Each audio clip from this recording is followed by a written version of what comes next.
Hemos orado para comenzar y me gustaría comenzar con una historia, ¿no? Una historia inventada como para poder introducir a lo que vamos a hablar en esta mañana, ¿sí? La historia dice lo siguiente, es una historia contada. Un joven creyente estaba buscando una iglesia donde congregarse. Él no estaba muy contento en el lugar donde lo hacía. Así que decidió llamar por teléfono al apóstol Pablo. Luego de haber insistido varias veces, el apóstol contesta y el joven sin dudar le dice: estoy necesitando de su consejo. Ya que usted ha conocido y fundado tantas iglesias, creo que usted podría decirme cuál es la iglesia perfecta donde debo congregarme. Bueno, responde el apóstol Pablo, tenés la iglesia de Corinto, solo que compite mucho entre ellos. También hay celos, hay divisiones e incluso fornicaciones. Problemas por doquier, hasta llegaron a presentarlos ante los tribunales por no haber nadie maduro entre ellos para resolverlos. También está la iglesia de Éfeso, que está bien fundada en la palabra, pero últimamente ha habido muchas personas sin amor. Podés considerar también la iglesia de Tesalónica, pero ha habido algunos que andan desordenadamente y que no les gusta trabajar y pierden el tiempo metiendo las narices en lo ajeno. El joven, muy preocupado, pero muy atento a las sugerencias de Pablo, interrumpe al apóstol y pregunta: ¿qué me decís de Filipos y de Colosas? Responde rápidamente a la pregunta y dice: Filipos es una muy buena iglesia, casi perfecta diría, si no fuera por Evodia y Síntique, que están todos los días como perro y gato peleando, y encima la iglesia toma partido por una y por otra. Y en Colosas existen problemas doctrinales hasta herejías. El muchacho, ya algo frustrado, se dirige a Pablo y le dice: bueno, me tendré que ir a Galacia. Rápidamente el apóstol le dice: espera un momento, ahí hay algunos que se muerden entre ellos, se comen entre ellos, hay bastante carnalidad y han comenzado a vivir un evangelio distorsionado. El joven, ya totalmente desanimado, comenta: qué difícil encontrar la iglesia perfecta. Justamente la semana pasada llamé al apóstol Juan y me explicó que en la iglesia de Tiatira se han vuelto muy tolerantes. En la Odisea son muy tibios. En Pérgamo hay doctrinas extrañas y que en Jerusalén hay prejuicio contra los gentiles y yo no puedo asistir allí porque soy gentil. A esto el apóstol le pregunta: ¿de dónde me llamás? El joven responde: desde Paraguay. El apóstol continúa preguntando: ¿y dónde te congregas en Paraguay? A esto responde el muchacho: en la iglesia cristiana evangélica de los Hermanos Libres de Itagua, kilómetro 30. Pablo, exaltado, le dice al muchacho: entonces quédate ahí. Intrigado, el joven pregunta: entonces esa es la iglesia perfecta. Pablo le responde: no, a esa iglesia nunca la visité. Y quizás si el apóstol Pablo visitara nuestra iglesia tendría mucho que decir, muchísimo que decir. Por eso, al tratar el tema de hoy, tenemos que ser muy sinceros y ser muy realistas. Todos sabemos, ¿no?, que la iglesia es la congregación de los santos, aquellos que han sido lavados por la sangre de Cristo, por la preciosa sangre de nuestro Salvador, y ahora decidieron sujetarse a la dirección de la palabra de Dios bajo la guía del Espíritu Santo. Pero al final, la iglesia de Dios no deja de ser de hombres de carne y de huesos. Hombres imperfectos, mujeres imperfectas, con limitaciones, débiles. La iglesia perfecta la vamos a encontrar en la gloria, en el cielo. Pero sí, lo que vamos a encontrar en esta tierra son iglesias que están siendo perfeccionadas. No somos perfectos, somos limitados, somos débiles, pero Dios manda que usted, que vos y yo formemos parte de una iglesia. Dios desea, es el deseo, es el plan de Dios. Y si somos verdaderos creyentes, Dios manda que seamos parte de una iglesia local. Pero quizá alguno diga, usted o vos digan, bueno, es que no hay ninguna buena en realidad. Y bueno, vaya en la menos mala entonces. Pero no existe una iglesia perfecta, no existe. Y sé que cuando se trata este tema de la iglesia local, existen muchos cristianos, creyentes, que han tenido experiencias no muy gratas, no muy buenas. Muchos han decidido ya no congregarse, otros han sufrido quizás el abuso de autoridad, otros han sufrido la manipulación en lo económico, dentro de la congregación. Estoy hablando de una manera general en todas las iglesias. Y quizás alguno de nosotros se puede identificar con esos problemas.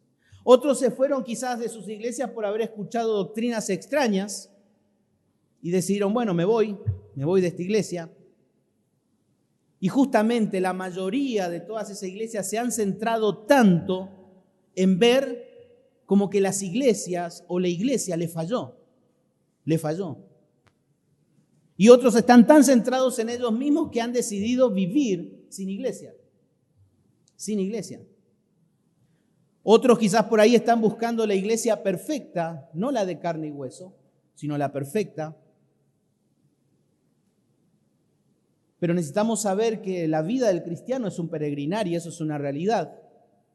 Y cada uno de nosotros como iglesia en conjunto hemos decidido peregrinar y transitar este mundo, como la palabra de Dios lo dice.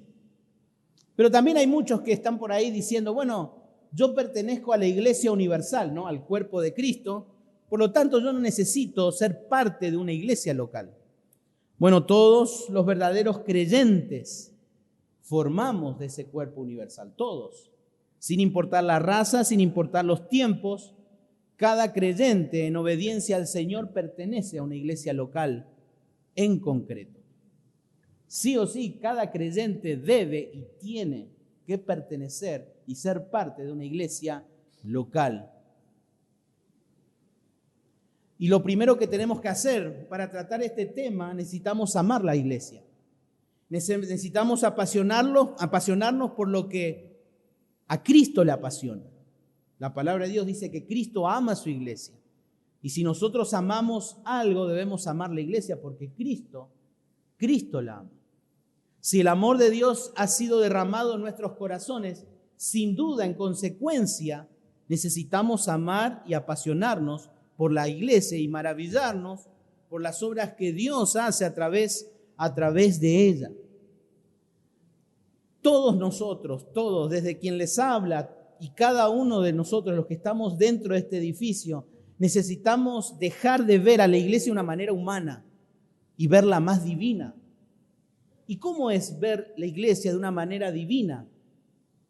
A mí me encanta allí en Hechos capítulo 11, cuando la iglesia en Jerusalén envía a Bernabé a la iglesia de Antioquía para tratar algunos problemas y unas situaciones que se iban a enfrentar. Dice allí en el versículo 23 que cuando llegó Bernabé a esa iglesia, dice que él vio la gracia de Dios en ellos. Vio la gracia de Dios en ellos.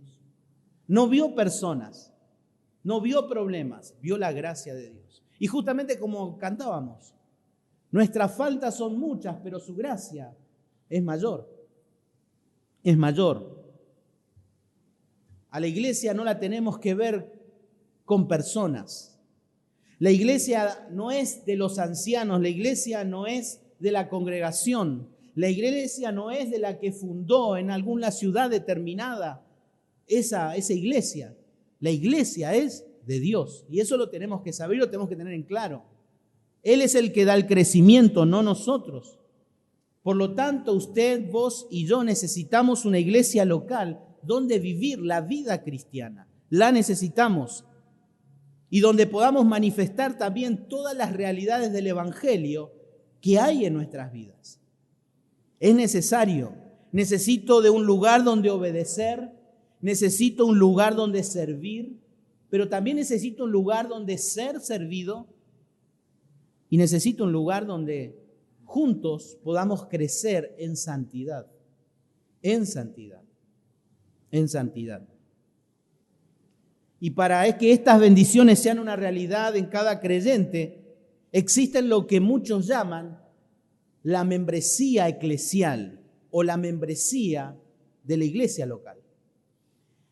Y muchos de nosotros que sabemos, y por supuesto que es así, que la membresía de la iglesia comienza cuando una persona es bautizada en agua. Pero las Escrituras no nos dice que solamente eso es ser miembro de una iglesia local. Implica muchas otras cosas más. Muchas otras cosas más. Quizás uno dice, bueno, algunos cristianos dicen, hoy no veo necesario una membresía oficial dentro de la iglesia local. Eso me huele a burocracia, a papeleo, quizás algunos digan. O otros digan, bueno, eso me suena muy espiritual, muy espiritual. Otros quizás digan, justamente eso es lo que nosotros no necesitamos acá. Otros van a decir, no, pero eso es de los bautistas, nosotros somos hermanos libres. Bueno, existen cada vez más iglesias que no tienen una membresía oficial. Y para ser sinceros, nosotros aquí en la Iglesia Cristiana Evangélica de Itauguá no tenemos una membresía oficial. No existe. No existe. Quizás digan, bueno, yo asistí a esta iglesia desde que nací. Me convertí acá. Nací físicamente, nací espiritualmente. Aprendí a servir al Señor en este lugar. Es más, estoy sirviendo al Señor en este lugar. Pero eso implica realmente una membresía. ¿Es realmente eso ser parte de una iglesia local? Bueno, vamos a tratar en esta mañana de que la palabra de Dios, las Escrituras nos persuadan de la realidad y la verdad de la membresía en la iglesia local. ¿Por qué es importante? ¿Por qué es importante? Y tenemos que dar este primer paso que es fundamental y es el primero de todos. En primer lugar, necesitamos saber que la membresía es bíblica. Es bíblica. Ahora quizás algunos cristianos van a decir, bueno, ¿dónde dice en la Biblia que hay que ser miembro de una iglesia local? ¿Dónde dice? Normalmente la pregunta es una pregunta retórica porque no se espera una respuesta. Porque en realidad todos sabemos que en la Biblia, en ninguna parte de la Biblia dice que tenemos que hacernos parte de una membresía. Ninguna parte de la palabra de Dios. Explícitamente no lo encontramos. Pero sí vamos a ver que en la palabra de Dios implícitamente sí lo enseña. Sí lo enseña. Hemos leído en esta mañana 1 Corintios 12, en el versículo 12 decía lo siguiente: porque así como el cuerpo es uno y tiene muchos miembros, pero todos los miembros del cuerpo, siendo muchos, son un solo cuerpo, así también Cristo. Pablo está hablando allí en el capítulo 12 de la iglesia universal, pero también está hablando de la iglesia local. Romanos capítulo 12, si me acompañan allí por favor, Romanos 12, versículo 4.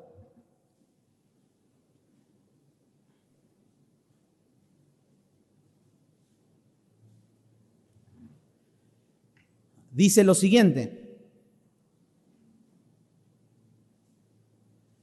porque de la manera que en un cuerpo tenemos muchos miembros, pero no todos los miembros tienen la misma función, así nosotros, siendo muchos, somos un cuerpo en Cristo y todos miembros los unos de los otros. Bueno, aquí también nuevamente encontramos hablando de la iglesia universal, pero también la iglesia local. El concepto de cada uno. Pero hasta ahora muy lindo esto de la membresía, pero que somos parte del cuerpo, que somos miembros del cuerpo espiritual de Cristo. Pero ¿dónde dice en la Biblia que yo tengo que ser parte de una membresía local oficial? ¿Dónde dice? Bueno, acompáñenme en Hechos capítulo 1, versículo 15. Hechos capítulo 1, versículo 15.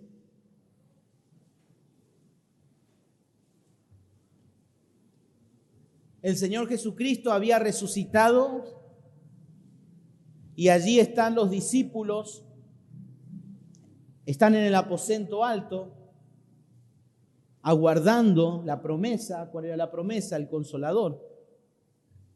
Y antes vemos allí que luego que el Señor resucitó y ascendió al cielo, dice: en aquellos días Pedro se levantó en medio de los hermanos, y los reunidos eran como 120 en número, y dijo. Bueno, nos detenemos ahí. Pedro se levantó y dice que convocó a personas. ¿Quiénes eran esas personas? ¿A quién convocó Pedro?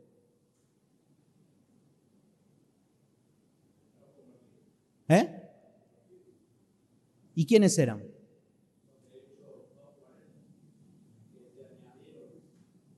Pero esto sucedió antes.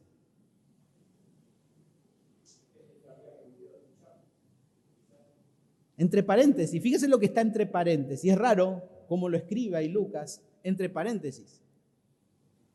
Es un énfasis que los traductores dieron. ¿A quiénes convocó? A los 120. Ellos eran 120, nada más. Pedro allí convoca justamente a 120, que eran número, dice. Esos eran los convertidos, esos eran los que estaban allí aguardando la promesa, 120. 120. ¿Y para qué los convoca? Bueno, les convoca justamente allí para ver la necesidad premiante de escoger al reemplazante de Judas Iscariote, ¿se acuerdan? Y allí escogieron a Matías. 120. Ahora, lo que es interesante de este pasaje es lo que está entre paréntesis. Eso es muy interesante y debe ser muy significativo para nosotros. Literalmente, este versículo, al traducirlo, se lee de esta manera, lo que está entre paréntesis. Se lee de esta manera: y la multitud de nombres era en total sobre 120. Literalmente, al traducir ese verso, eso que está entre el paréntesis, se traduce de esa manera: y la multitud de nombres. Creo que la mayoría de los que están aquí han escuchado sobre la versión de la Septuaginta. La Septuaginta, la versión del Antiguo Testamento en el idioma griego. Y en esa versión, justamente, aquí esta expresión que encontramos, donde dice, eran como 120 números, también justamente tiene el concepto de la multitud de nombres. Y vamos a ver el ejemplo. Fíjense en el libro de Números, en el Antiguo Testamento, Números.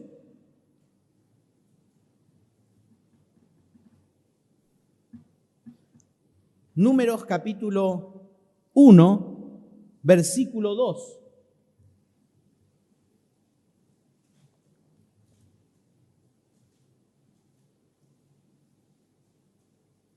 Justamente dice: tomad el censo de toda la congregación de los hijos de Israel por sus familias, por las casas de sus padres, con la cuenta de los nombres. Con la cuenta de los nombres. Ahí los traductores del griego del Antiguo Testamento al griego, del hebreo al griego, utilizan justamente la misma expresión que utiliza Lucas, que habla allí la cuenta de los nombres. Fíjense también allí en Números capítulo 3, versículo 43. Toman los levitas en lugar de todos los primogénitos de los hijos de Israel y los animales de los levitas en lugar de sus animales, leí cualquiera. El 43. Y todos los primogénitos varones conforme al número de sus nombres. Conforme al número de sus nombres. Y luego en el capítulo 26 de ese libro,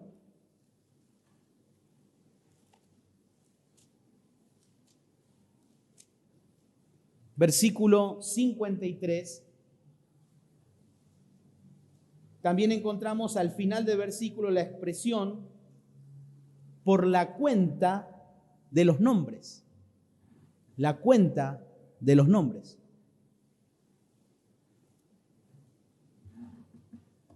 Parece aquí por lo menos una posibilidad razonable en Hechos capítulo 1, versículo 15, que implica la existencia de algún tipo de registro donde estos 120 estaban inscriptos.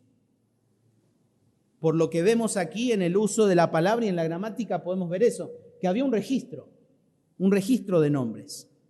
Y eso que la iglesia aún no estaba conformada. El Espíritu Santo aún no había bajado. Y ellos ya tenían un registro de 120 personas. Y esto parece ser otro indicio muy temprano del concepto de una reconocida membresía en ese grupo de 120. En ese grupo. También hay otros pasajes también muy interesantes cuando creyentes deseaban juntarse, unirse a otros creyentes. Fíjense también allí en Hechos capítulo 2. Es verdad que doctrinalmente cuando una persona cree y se arrepiente de sus pecados, automáticamente esa persona es bautizada en el Espíritu. ¿Qué quiere decir eso? Somos colocados dentro del cuerpo de Cristo. Somos unidos a ese cuerpo. Ese cuerpo de Cristo es la iglesia universal. Universal, ¿sí?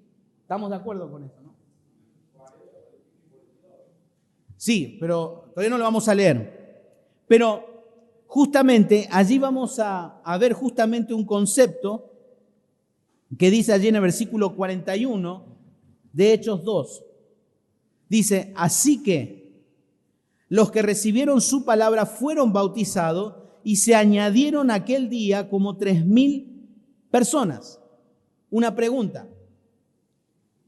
¿Quiénes se añadieron? ¿A quiénes se añadieron esas 3,000 personas? A los 120.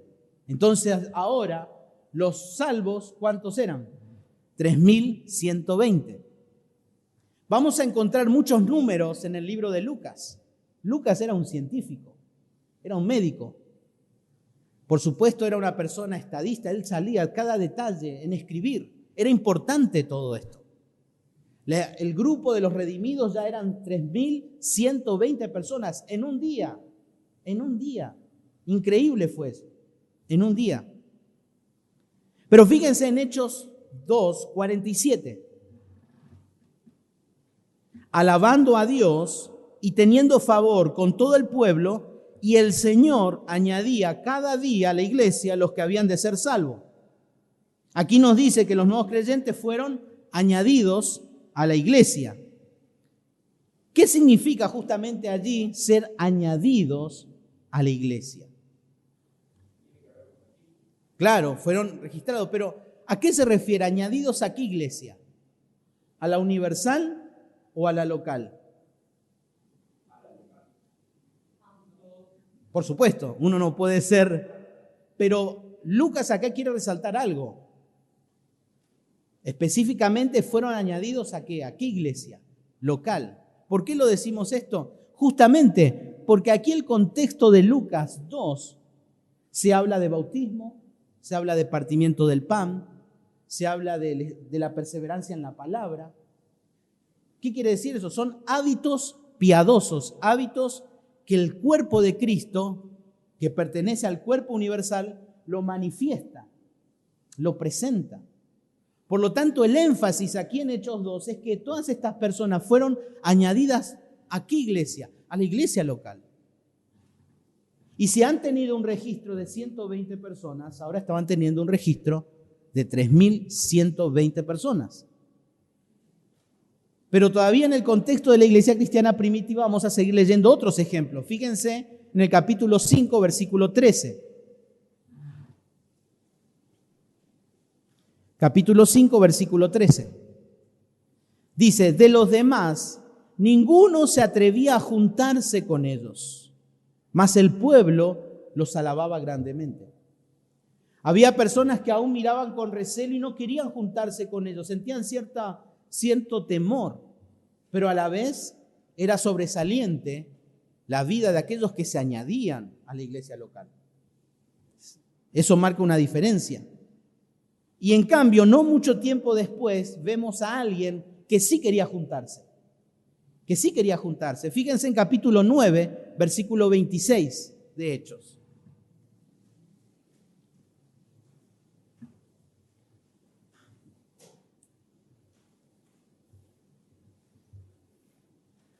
Dice, cuando llegó a Jerusalén, el apóstol Pablo, Saulo de Tarso, estamos leyendo, trataba de juntarse con los discípulos, pero todos les tenían miedo, no creyendo que fuese discípulo. Ahí discípulo no se refiere a los 12 o a los 12 apóstoles. Acuérdense que en esta época del libro de los Hechos, los discípulos, ¿quiénes eran? Todos aquellos que se habían añadido a la iglesia. Hasta ese entonces eran reconocidos y conocidos como los discípulos. Y dice que Pablo quería juntarse, trataba juntarse con ellos, pero no podía. Imagínense, el sanguinario, el cruento, se convirtió, dice, miren, entraba Pablo y seguramente todos corrían. Pero él trataba, dice, y no le creían, pero bueno, alguien se jugó por él, Bernabé, influenció su vida, lo discipuló, y ahí podemos ver que entró a la iglesia. Y justamente es interesante esta palabra, este verbo, juntar. ¿Dónde también aparece este verbo? Fíjense en Mateo capítulo 19, versículo 5, allí encontramos justamente al Señor Jesucristo hablando con respecto al matrimonio.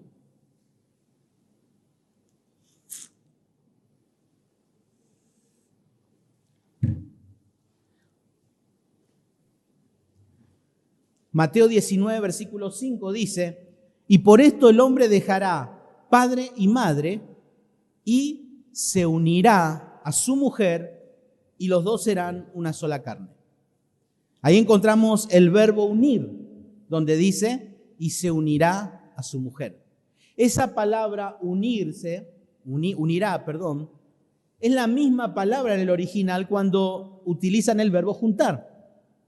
Ese verbo, unir, quiere decir aferrarse, apegarse uno mismo a alguien, a algo emocional, a algo intelectual, apegarse a alguien. Habla de una relación muy íntima, muy profunda. Justamente cuando habla allí se unirá a su mujer, está hablando de la unidad más profunda, más íntima que existe dentro del contexto matrimonial. Y ahí justamente es la misma palabra. Es la palabra kolao. La palabra griega es kolao. ¿A qué palabra le suena la palabra kolao? La palabra cola. Justamente en relación al pegamento. Es de allí donde viene esta palabra, la palabra cola, sinónimo de pegamento. Y habla de estar pegados. Y justamente esto es muy significativo, muy importante. ¿Por qué? Porque este verbo juntar o unirse, o el deseo y la actitud que tenía Pablo, no enseña una simple reunión. No es que Pablo andaba buscando iglesia, ¿dónde me puedo congregar para ver dónde puedo estudiar? A ver, ¿dónde me puedo ir a congregar? No era eso. No se refería a eso. Se refería a tener una comunión, una relación muy íntima, muy profunda con los hermanos dentro de la congregación. Para eso Pablo buscaba esa iglesia, juntarse. Por eso nosotros también en la vida cristiana necesitamos diferenciar algo entre lo que es amistad y comunión. Parecen iguales, pero no son iguales. Es verdad que la Biblia enseña la amistad bíblica y enseña, justamente la palabra de Dios, enseña mucho acerca de la amistad y la verdadera amistad, pero amistad no es comunión. No es comunión. Porque la amistad también, gente que no conoce a Cristo también crea amistades. y tienen muy buenas amistades. Y a veces los inconversos tienen mejor criterio en elegir sus amigos que los cristianos, tristemente. Pero comunión es algo distinto. ¿Por qué? ¿Por qué es diferente la comunión con la amistad? Porque ¿quién da la comunión? Dios. La comunión es algo divino, es algo sobrenatural. Por eso nunca nuestros amigos, ni creyentes, ni inconversos, van a suplantar lo que es la comunión. Nunca, nunca. Por eso en la iglesia hay personas diferentes dones, diferentes caracteres, diferentes temperamentos, diferentes capacidades, diferentes edades. Necesitamos relaciones, necesitamos hacer comunión, la comunión que buscaba el apóstol Pablo. El hecho de que yo me tenga afinidad con algunos dentro de la iglesia, eso no es comunión. Es una amistad, pero eso no es comunión. También podemos ver aquí, justamente, en 1 Timoteo, fíjense otro ejemplo más. Hay otros ejemplos más que los vamos a ver en el transcurso del estudio. En 1 Timoteo, capítulo 5, que necesitamos saber que la membresía de la iglesia local es bíblica. No es algo que estamos inventando o que lo inventó una denominación. Es algo bíblico. 1 Timoteo capítulo 5, versículo 7, Pablo le dice a Timoteo, manda también estas cosas para que sean irreprensibles. Porque si alguno no provee para los suyos y mayormente para los de su casa, ha negado la fe y es peor que un incrédulo. Dice el versículo 9, sea puesta en la lista solo la viuda, no menor de 70 años, y que haya sido esposa de un solo marido. Encontramos dos cosas interesantes acá. Dos cosas interesantes. Uno, la lista. La lista. ¿Dónde la van a poner? Vamos a poner la lista. ¿Quiénes? Segunda cosa interesante, requisitos. ¿A todas las viudas? No a todas las viudas. ¿Quiénes? No menor, dice, de 60 años. Pero también dice que haya sido esposa de un solo marido. La iglesia en Éfeso tenía un registro de miembros o de viudas, pero no deja de ser un registro con requisitos.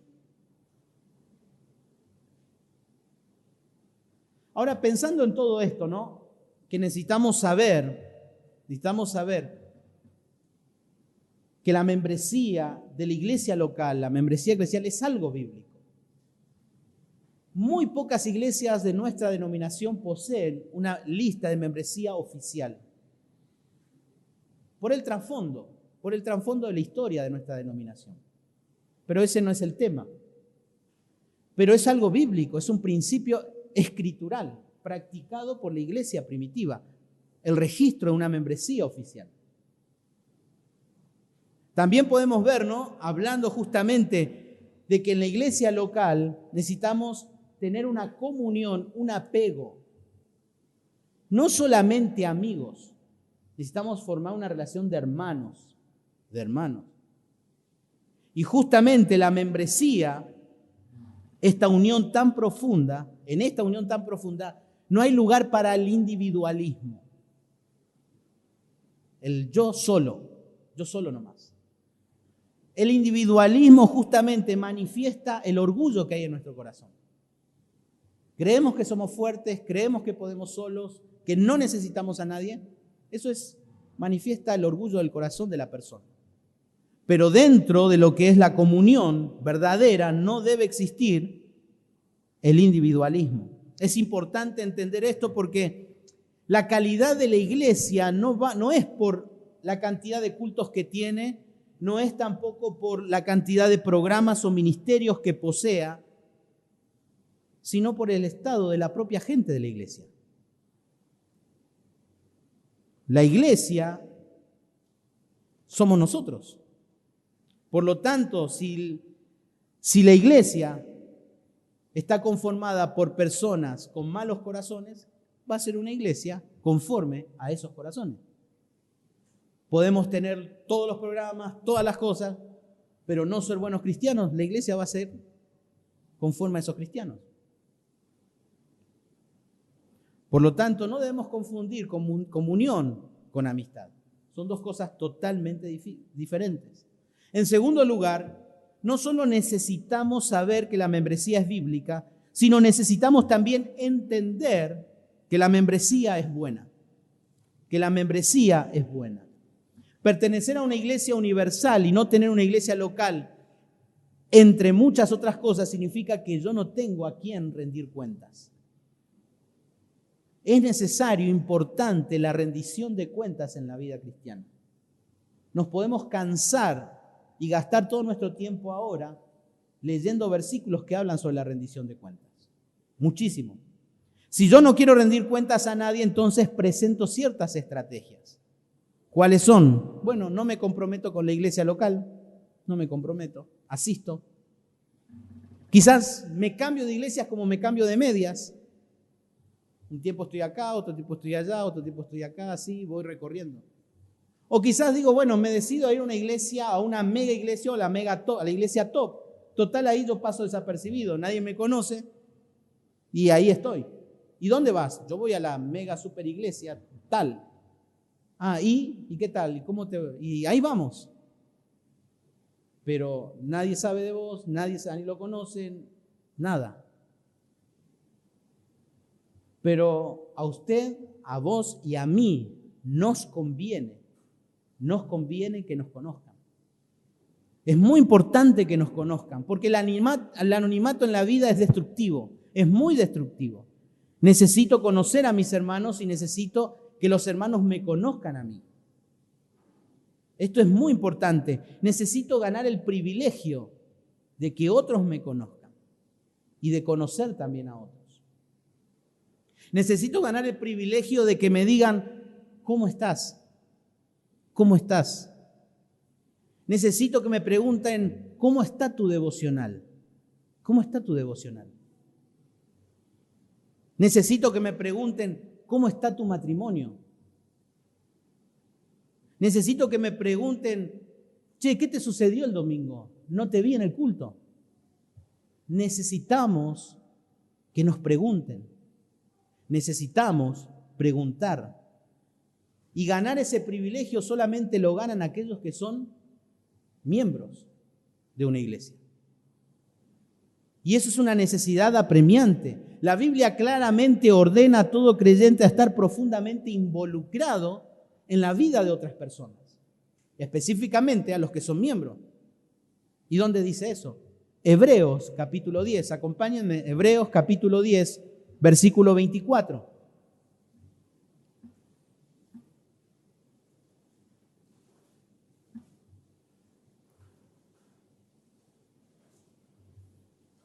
Versículo 24, capítulo 10 de Hebreos dice, y considerémonos unos a otros. Considerémonos unos a otros para estimularnos al amor y a las buenas obras, no dejando de congregarnos como algunos tienen por costumbre, sino exhortándonos y tanto más cuando veis que aquel día se acerca. Dios dice que no debemos abandonar el congregarnos, pero Él no quiere decir aquí que solo debemos asistir a los cultos cada domingo o cada reunión de oración y cumplir, venimos, estamos. Aquí justamente el significado del pasaje habla de algo mucho más pleno. Y como también vemos que dice, no dejando de congregarnos, como algunos tienen por costumbre, sino exhortándonos, considerándonos.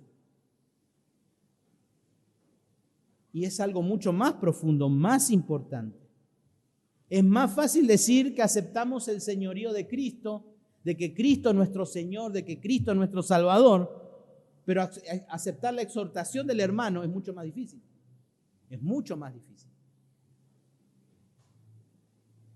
Por lo tanto, la responsabilidad y la amonestación por parte de otros creyentes no tendrá lugar en nuestra vida si no pertenecemos a una membresía local. No lo vamos a poder tener. De manera que si nosotros persistiéramos en algún pecado, y Dios libre de eso, de cada uno de nosotros, no tendríamos los medios que Dios ha diseñado para sacarlo de nuestra vida. Porque la comunión que nosotros tenemos unos a otros también es un recurso divino para luchar con nuestra santificación progresiva. Por eso la comunión no es amistad, no es amistad. La comunión me ayuda también en mi vida cristiana a lidiar en mi santificación progresiva. Por eso son importantes estas preguntas. ¿Cómo estás? ¿Cómo está tu devocional? ¿Cómo está tu matrimonio? ¿Cómo está tu familia? ¿Cómo estás vos? Por eso es importante. La Biblia nos enseña que los ancianos darán cuenta de la grey de Dios ante el soberano. Todos los ancianos, todos los pastores van a dar cuenta al Señor por la grey. Pero justamente encontramos en la palabra de Dios muchos mandatos de soportados unos a otros, amados unos a otros. Principios y preceptos dados por el Señor y por los apóstoles. Y hermano, delante del Señor usted también va a rendir cuenta, y yo voy a rendir cuenta, y usted va a rendir cuenta de eso. Dios le va a pedir cuenta de eso, hermano. Si usted amó, si usted perdonó, si usted soportó, si usted exhortó unos a otros. Dios va a pedir cuenta. Nadie va a decir como Caín, ¿acaso yo soy guarda del hermano? El Señor va a decir, sí, sos. Porque en eso consiste la comunión. En eso consiste. Por lo tanto, no podemos vivir la vida cristiana como llaneros solitarios, sin rendir cuenta. ¿Conocen al llanero solitario alguno, no? Al personaje. Pero siempre estuvo con alguien, ¿no? No era solitario, siempre estaba con Toro, el indio. Pero bueno, siempre llamamos a alguien solitario así, el llanero solitario, que anda solo por la vida creyendo sin rendir cuentas a nadie. La geografía bíblica nos enseña muchísimo, muchísimo. Hay ciertas analogías que podemos sacar en la geografía bíblica. Por ejemplo, el mar de Galilea. El mar de Galilea es un mar, en realidad es un lago, pero lo llaman mar, no sé por qué. Precioso, uno ve fotos hoy en internet y ven mucha pesca, muchas casas a su alrededor, mucho verde, un lugar precioso, donde uno puede ver que recibe agua, pero también da agua. Pero uno también encuentra el mar muerto, que recibe agua, pero no da. No da. Y ese mar es muerto, no hay nada. Lo único que hay es sal, y cada vez hay más sal por la acumulación. No hay peces, no hay vida, todo muerto, literalmente como se llama el mar muerto. Y ahí podemos traer ciertas analogías y implicaciones para nosotros. Que el creyente no solamente tiene que recibir, también tiene que dar. Y uno después lo ve y dice, qué bendición esa persona para todos. Pero está aquel que recibe solamente, pero no da. No da. A ese podemos conocer como un cristiano consumista. Voy a la iglesia porque ahí me gusta y porque ahí yo escucho y me voy, porque ahí se quieren todos, porque me gusta. Eso es un consumido, como cuando vas al supermercado, vas con el changuito y vas comprando, esto quiero, este es más barato, esto me gusta. Creyente es consumista. Por lo tanto, es bueno para usted, para vos y para mí servir, amonestar, aconsejar, confrontar, consolar a los hermanos. Pero también es bueno para usted y para mí que seamos consolados, confrontados, animados, enseñados y servidos en la iglesia local. Nosotros venimos a servir y a ser servidos. Para eso están los dones. Si yo vengo a la iglesia, no vengo porque soy el anciano de la iglesia, vengo porque quiero ser edificado en la comunión. Y así cada uno. Venimos para ser edificados. Hebreos capítulo 3, versículo 12.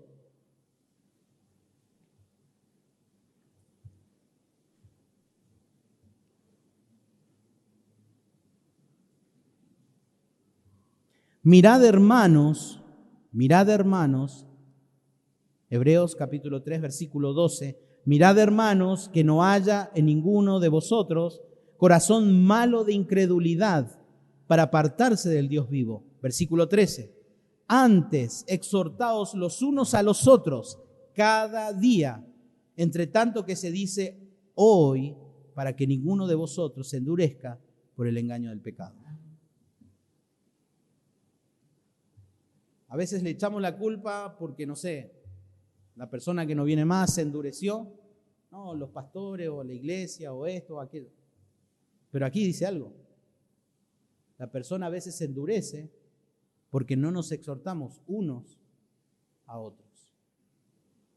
Y esto es tarea de todos nosotros, de todos nosotros.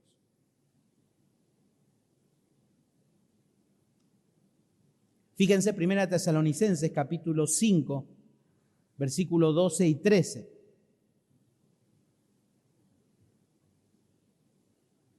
Os rogamos, hermanos, dice, 1 Tesalonicenses 5, versículo 12.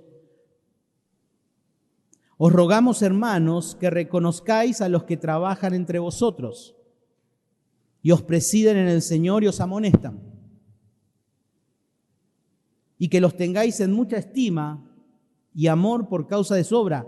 Tened paz entre vosotros. Hebreos 13, versículo 17.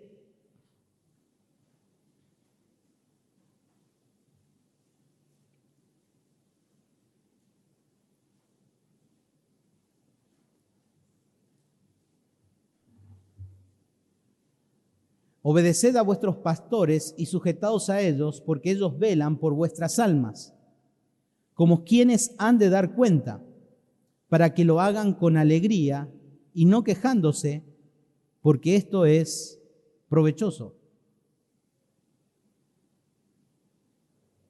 Justamente allí este versículo, en este último versículo, no solo dice que debemos obedecer y sujetarnos a nuestros líderes, sino que contiene un tercer mandato también, que con frecuencia se pasa por alto, y es cuando habla acerca de ayudar a nuestros líderes a cuidar de nuestras almas con gozo. ¿Por qué? Porque dice, obedeced a vuestros pastores y sujetaos a ellos, porque ellos velan por vuestras almas, como quienes han de dar cuenta, para que lo hagan con alegría. Les pasa a todos los ancianos en todas partes del mundo, que a veces somos de tristeza para que el pastor haga su ministerio. Y aquí aquí el escritor a los hebreos, le está exhortando a los hermanos a que digan, hermanos, permitan que sus pastores los guíen, los pastoreen, para que ellos lo puedan hacer con alegría y no quejándose. Y no quejándose, ahí viene otra de fulano, me llamó fulano, quiere. Le habla y no te escucha. Y es una queja a veces para el pastor y para el anciano, y ahí peca. Digamos, para que el pastor pueda hacer su tarea, el anciano también, el miembro debe hacer parte de eso. Y sin lugar a dudas, la membresía de la iglesia facilita a los líderes el pastoreo del rebaño. Y estas razones no solo debían ayudar a quienes asisten a la iglesia a ver la importancia de hacerse miembros. Es muy importante, por lo tanto, la membresía. La membresía es esencial para la administración ordenada de la iglesia. Es muy importante eso. En la Biblia algunas veces la iglesia es comparada con un cuerpo, con una familia, con un ejército, con un reino, con una casa. Y si vemos todas esas analogías, para que funcionen correctamente tiene que haber un orden. Tiene que haber un orden.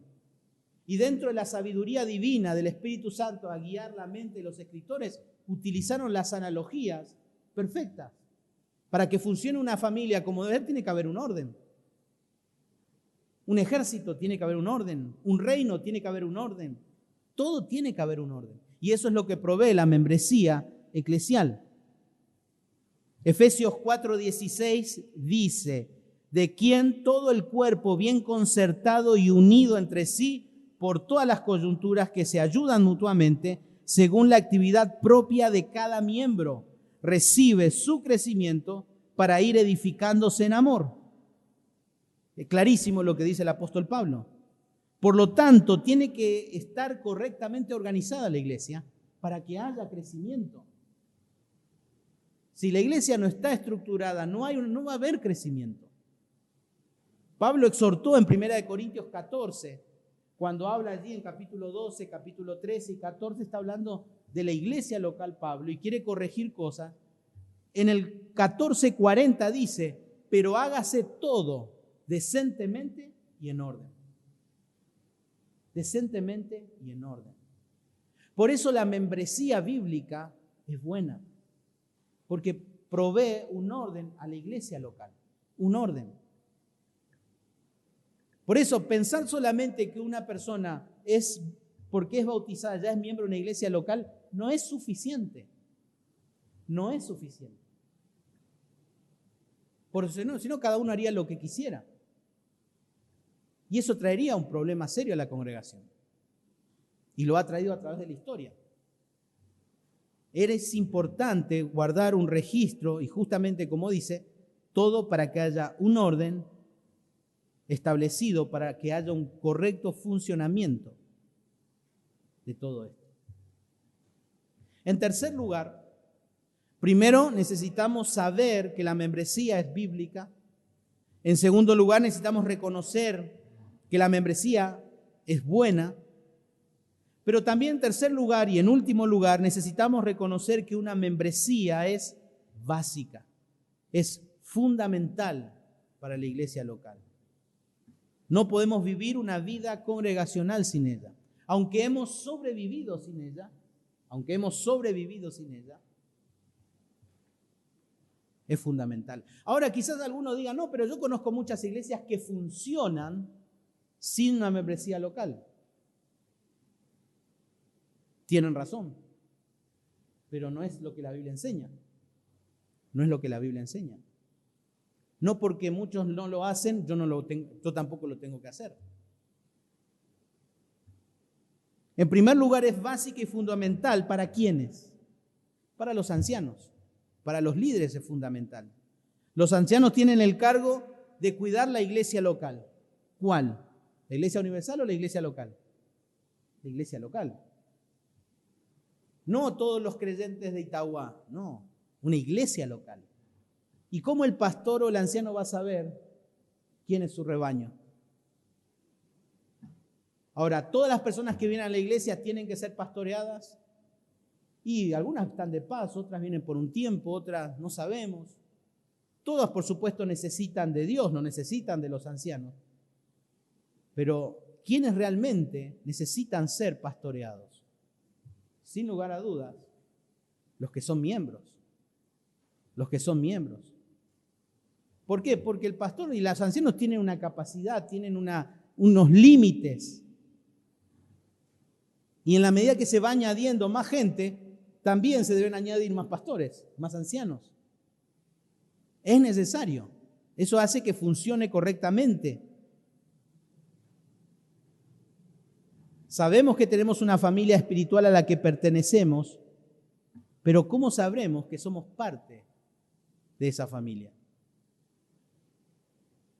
Cuando nos sentamos a la mesa, ponemos los platos. Imagínense, estamos poniendo los platos, vamos a comer, nos sentamos y aparece alguien desconocido ahí en la mesa. ¿Y este quién es? ¿Le serví o no le serví la comida? Y bueno, sí, por amor le serví el plato. Pero, ¿quién es este? Nadie permite eso en su casa. Y cuánto más en la iglesia del Señor también. Es importante, sumamente importante. Pablo le decía a los ancianos de Éfeso en Hechos 20:28, por tanto mirad por vosotros y por todo el rebaño en que el Espíritu Santo os ha puesto por obispo para apacentar la iglesia del Señor, la cual ganó por su propia sangre. Sin lugar a dudas, Pablo está hablando allí de la iglesia en Éfeso.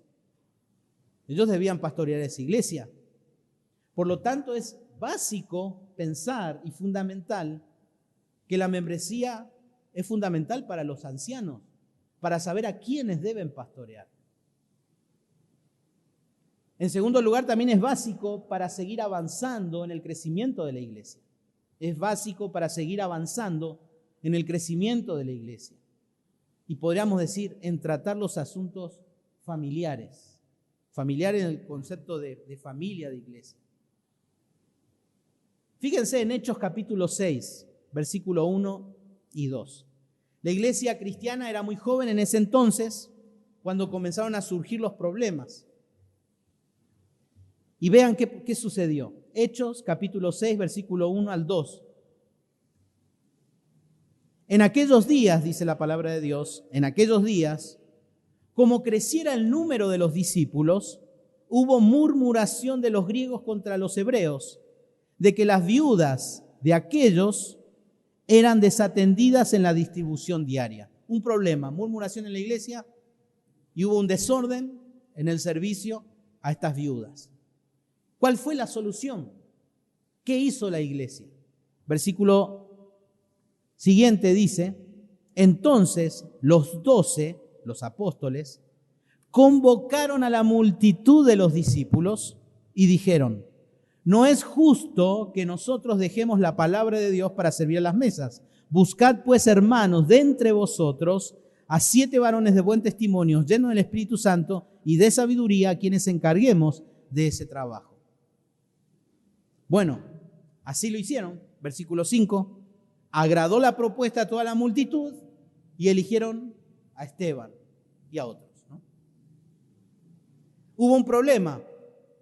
Bueno, este pasaje surgen algunas preguntas para hacernos. Y todas ellas están relacionadas con la membresía de la iglesia. Fíjense, la primera pregunta es, ¿a quiénes se dirigieron los 12 apóstoles cuando surgió el problema? ¿Cómo dice el pasaje? A la multitud de discípulos. Segundo, ¿quiénes podían participar en la búsqueda de los 7 varones? Los discípulos. ¿Quiénes podían ser propuestos y nombrados para el trabajo en cuestión? Publíquenlo en la ABC, en la parte de empleo, necesitamos diáconos. No, los discípulos, de entre los discípulos. ¿Quiénes eligieron a los 7 encargados de la atribución diaria? Los discípulos. Todos los discípulos. ¿Y quiénes eran los discípulos? ¿Quiénes? Los miembros. Los miembros. Los miembros. A la hora de solucionar problemas y de tomar decisiones, de nombrar y elegir responsables, etcétera, tiene que haber un reconocimiento claro de las personas que podrían participar en todos ellos. Por eso es fundamental una membresía oficial de la iglesia local. Por eso. ¿Cómo se distinguía entre las personas reconocidas como creyentes o discípulos y las personas que estaban con ellos, pero que todavía no habían dado ninguna evidencia de haberse convertido? Si miramos también en capítulo 15 de Hechos, no lo busquen, no se va a hacer muy... También hay el concepto de membresía y un caso parecido justamente allí. Y en el versículo 22 de ese capítulo dice que pareció bien a los apóstoles y a los ancianos con toda la iglesia elegir de entre ellos, otra vez, de entre ellos, varones. No es vamos a buscar por ahí a ver quién nos puede venir a ayudar. No, del grupo, de la membresía de la iglesia. Este pasaje sí es importante, Mateo capítulo 18.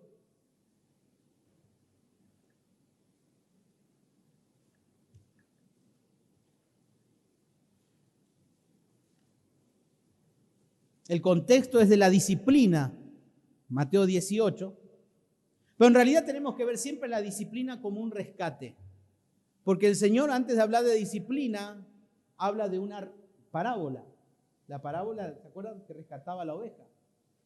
Y esa introducción, al relatar esa parábola, el Señor le habla a los suyos con respecto a la disciplina.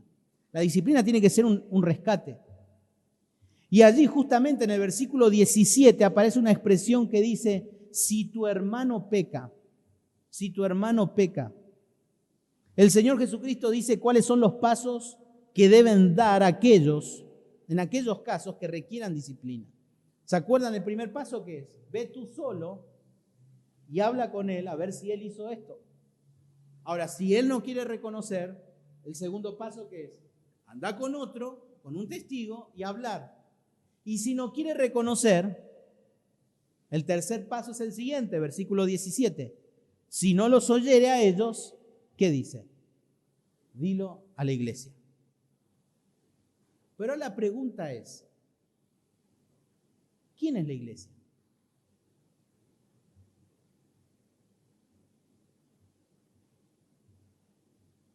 ¿Quién es la iglesia? Aún la iglesia no está establecida cuando el Señor habla de esto, pero esto se escribió mucho después.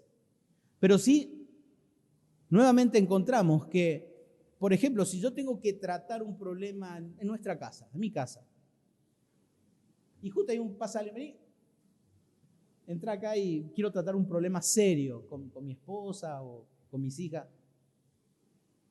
creo que va a ser totalmente desubicado que una persona desconocida esté en ese momento.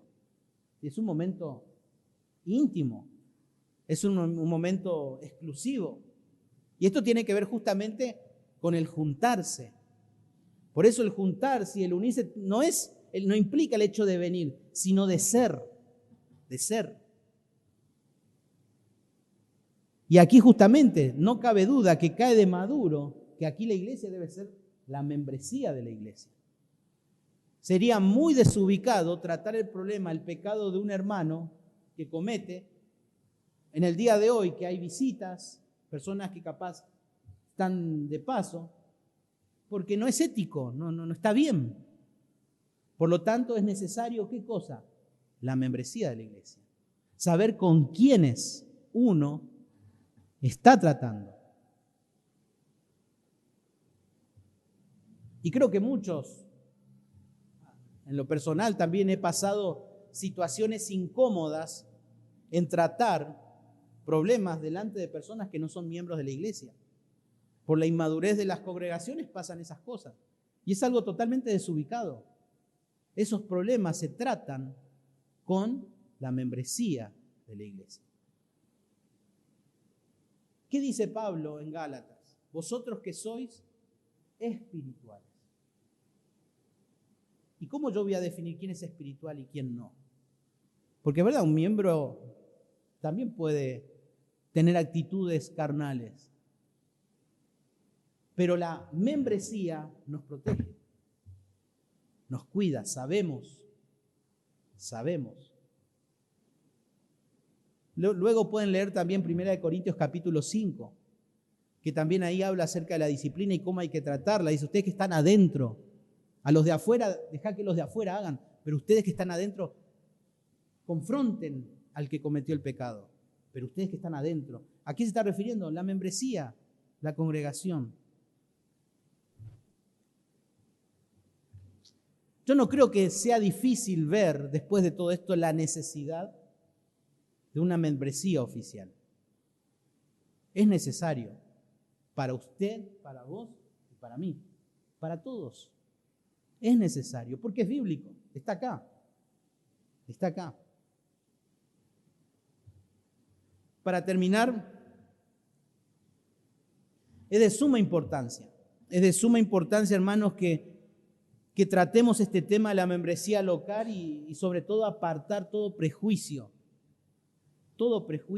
orar al Señor que sane heridas del pasado, pedirle al Señor que su espíritu lo quiebre de continuar pensando de que con una actitud individualista va a poder continuar adorando y agradar a Dios, no porque se cierren las puertas de la iglesia, sino que usted sea bendecido.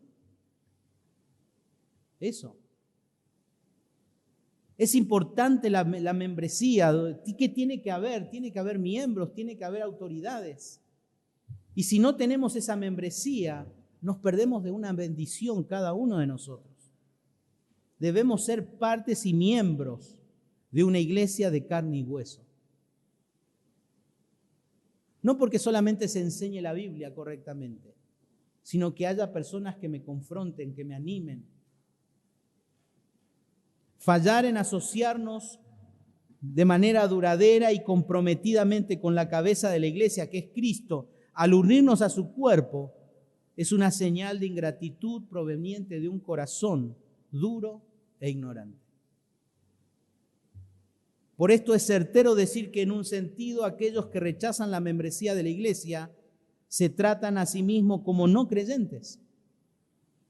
Aquellos que no quieren ser parte de una membresía se tratan así como no creyentes.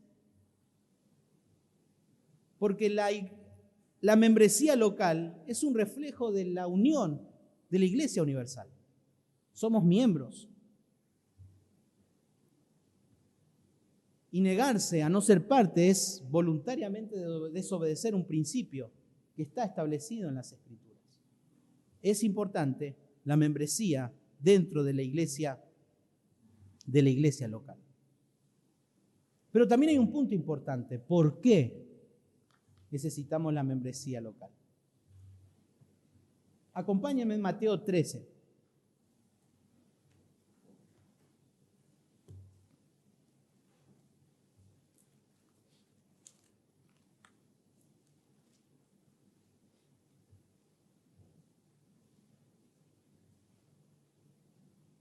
El escritor aquí habla de una serie de parábolas.